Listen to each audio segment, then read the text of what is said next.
இன்னைக்கு எங்க பார்த்தாலும் இஎம்ஐன்ற ஒரு சேலஞ்ச் வந்து எல்லாரையும் வந்து ரொம்ப கஷ்டப்படுத்துது.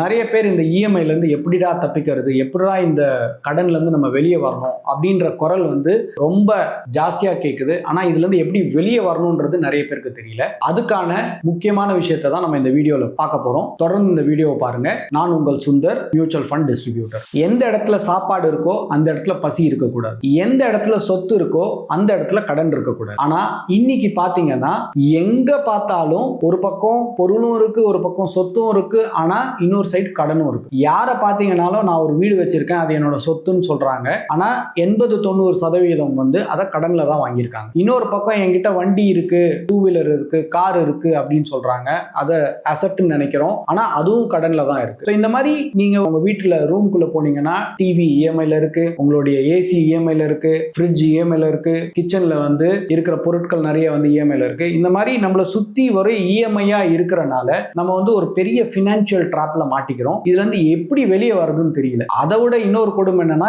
இதுல இருந்து வெளியே வரதுக்கு அட்லீஸ்ட் வீட்டை விட்டு வெளியே போலான்ற டிராவல் பிளானுக்கு போனீங்கன்னா டிராவலுக்கும் இஎம்ஐ இருக்கு. ஸோ கஷ்டமான ஒரு சூழ்நிலையில தான் நம்ம எல்லாருமே மாட்டிட்டு இருக்கோம். அப்ப இதுல இருந்து எப்படி தான் வெளியே வருது, அந்த கேள்வி தான் நம்ம எல்லாருக்கும் இருக்கு. ஸோ முதல்ல ஒரு அசெட்னா என்ன அப்படின்றத நம்ம புரிஞ்சுக்கணும். அசெட்ன்றது உங்ககிட்ட இருக்கிற எக்ஸ்ட்ரா பணத்தை வச்சு நீங்க ஒரு இடத்துல முதலீடு பண்ணி அந்த முதலீடு வளர்ச்சி அடைஞ்சு உங்களோட தேவையான நேரத்துல அந்த பணத்தை விட்ரா பண்ணி வாங்குறதுக்கு தான் நீங்க சொத்தையே கிரியேட் பண்றீங்க. ஆனா சொத்தை கிரியேட் பண்றதுக்கு முன்னாடியே அந்த சொத்தை வாங்குறதுக்கே கடன் வாங்கணும்னா நம்மளுடைய தேவையான நேரத்துக்கு அந்த சொத்து வந்து நமக்கு கை கொடுக்காது. அப்போ இந்த சேலஞ்சில இருந்து நம்ம எப்படி வெளியே வருது? அப்போ நீங்க ஒரு இன்வெஸ்ட்மெண்ட் பண்ணும்போது எந்த விஷயத்தெல்லாம் பார்க்கணும் அப்படின்னா 3 விஷயத்தை பார்க்கணும். 3 விஷயத்துல முதல் விஷயம் நம்ம எல்லாரும் பார்க்கறது ரிட்டர்ன்ஸ். ரிட்டர்ன் கண்டிப்பா ஒரு முக்கியமான ஒரு பாராமீட்டர். அதுக்கப்புறம் நான் அந்த ரிட்டர்னை எடுக்கிறதுக்கு எவ்வளவு ரிஸ்க் எடுக்கிறேன், அது 2வது பாராமீட்டர். 3வது முக்கியமான பாராமீட்டர் லிக்விடிட்டி. ஸோ இந்த ரிஸ்க், ரிட்டர்ன், லிக்விடிட்டி, நீங்க எந்த இன்வெஸ்ட்மெண்ட் பண்ணீங்கன்னாலும் முதல்ல இந்த 3த்தையும் சேர்த்து பார்க்கணும். இந்த லென்ஸ் மூலமா தான் இதை பார்க்கணும். ஆனா பரவலா நம்ம எப்ப இன்வெஸ்ட்மெண்ட் பண்ணாலும் எனக்கு போட்டா எவ்வளவு ரிட்டர்ன்ஸ் கிடைக்கும் அந்த கேள்வி மட்டும் தான் இருக்கு. இதுல நான் என்ன ரிஸ்க் எடுக்கிறேன், இது வேணுன்ற நேரத்தில் எனக்கு பணம் திரும்பி கிடைக்குமா, இந்த கேள்விகளை கேட்காதனால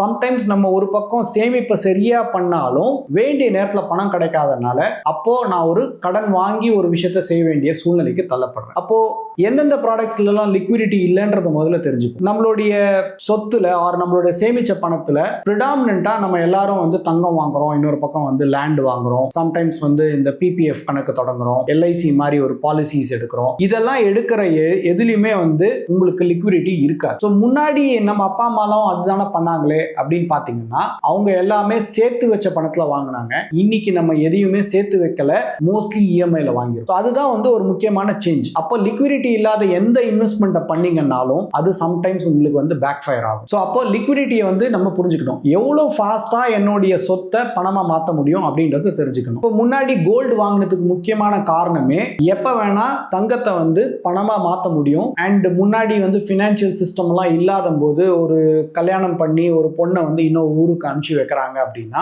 அவங்க கையோட கொடுத்து அனுப்பக்கூடிய சொத்து வந்து கோல்டு மட்டும்தான். இன்னைக்கு மாதிரி நான் வந்து ஒரு கடையில போய் பணத்தை வாங்கிட்டு அப்பாவுக்கோ அம்மாவுக்கோ போன் பண்ணி கூகுள் பே பண்ண முடியாத ஒரு காலம் இருந்தது. அந்த காலத்துக்கு தங்கத்தை மட்டும்தான் நம்ம கூட எடுத்துட்டு போக முடியும். ஸோ ஏதாவது ஒரு பண நெருக்கடி வந்தாலும் அந்த டைம்ல உடனடியா அந்த கோல்டை வச்சு நம்ம பணமா மாத்தி அந்த நெருக்கடியில இருந்து வெளியே வர்றதுக்காக தான் கோல்டை வந்து நம்ம பயன்படுத்த ஆரம்பிச்சோம். பட் இன்னைக்கு பினான்சியலா நிறைய விஷயங்கள் வந்து அவைலபிளா இருக்கு. பேங்க் அவைலபிளா இருக்கு, இன்னொரு பக்கம் யூபிஐ இருக்கு, கிரெடிட் கார்டு இருக்கு. அந்த மாதிரி பல விஷயங்கள் இருக்கிறனால இன்னைக்கு வந்து கோல்டை வச்சு மட்டும் தான் நீங்க லிக்விடிட்டியை கிரியேட் பண்ணணும்னு அவசியம் கிடையாது. இன்னொரு ஒரு சேலஞ்ச் என்னன்னா, முன்னாடி கோல்டை வந்து ஓரளவுக்கு பணத்துக்காக யூஸ் பண்ணிட்டு இருந்தோம். இன்னைக்கு வந்து கோல்டை வந்து நம்ம யாருமே விற்கிறது இல்லை. ஸோ ஒரு பக்கம் கோல்டு வந்து லிக்விட், ஆனா நம்ம விற்க போறது இல்லை. இன்னொரு பக்கம் லேண்ட் வந்து நல்ல ரிட்டர்ன் கொடுக்கும், ஆனா அதை நம்மளால விற்க முடியாது. அப்போ என்னுடைய 100 ரூபாயில 70-80 ரூபாய் இதுக்குள்ளேயே போய் மாட்டிக்கிச்சுன்னா மிச்சம் இருக்கிற 15-20 ரூபாயில நீங்க எவ்வளவு கேஷ் ஃப்ளோவை நீங்க மேனேஜ் பண்ண முடியும்? ஒரு பக்கம் உங்க குழந்தைய நல்லா படிக்க வைக்கணும், இன்னொரு பக்கம் நீங்க வண்டி வாங்கணும், டிராவல் பண்ணணும், உங்க ஓவரால் வீட்டை வந்து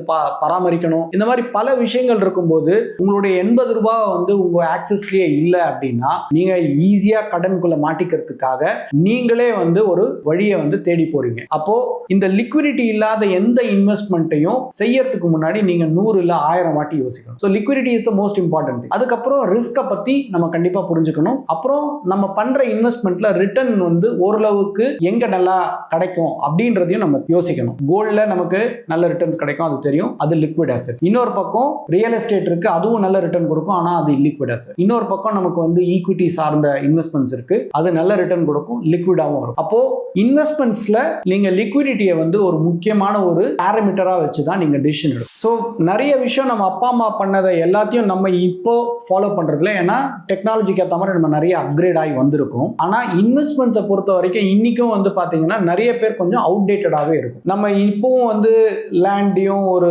கோல்டை மட்டும் வாங்காம நம்ம இந்த பக்கம் ஈக்விட்டி ரிலேட்டட் இன்வெஸ்ட்மெண்ட்ஸையும் நம்ம பண்ணோம் அப்படின்னா நமக்கு லிக்விடிட்டி ஒரு சேலஞ்சா இருக்காது. அப்போ தேவையான நேரத்துக்கு உங்களுக்கு பணம் அவைலபிளா இருந்ததுன்னா நீங்க முதல்ல இந்த கடன் ட்ராப்புக்குள்ள போகாம உங்க லைஃபை பெட்டரா லீட் பண்ண முடியும். அப்ப சிம்பிளா சொல்லணும்னா சொத்துன்றது உங்களை கடனுக்குள்ள தள்ளாம உங்களுக்கு கேஷ் ஃப்ளோ ஜெனரேட்டிங் அசெட்டா இருக்கணும். அப்படி இருந்தாதான் அது உண்மையாலே உங்களுக்கு ஒரு சொத்தா இருக்கும். இல்லைன்னா நீங்க திரும்ப திரும்ப இந்த இஎம்ஐ ட்ராப்ல இருந்துட்டே இருப்பீங்க. நீங்களும் உங்களோட இன்வெஸ்ட்மெண்ட் ஜேர்னி ஆரம்பிக்கணும், எப்படி ஆரம்பிக்கணும்ன்ற டவுட்ல இருந்தீங்க அப்படின்னா நம்ம டிஸ்கிரிப்ஷன்ல லிங்க் இருக்கு, அதுல உங்க டீடைல்ஸ்ல கொடுத்தீங்கன்னா நம்மளுடைய ஆஃபீஸ்ல இருந்து உங்களை கனெக்ட் பண்ணி உங்களுடைய இன்வெஸ்ட்மெண்ட் ஜேர்னியை தொடங்குறதுக்கு கண்டிப்பா நாங்க உங்களுக்கு ஹெல்ப் பண்ணுவோம். தொடர்ந்து நம்ம சேனலை ஃபாலோ பண்ணிட்டே வாங்க. Simply Sundar, investment made simple.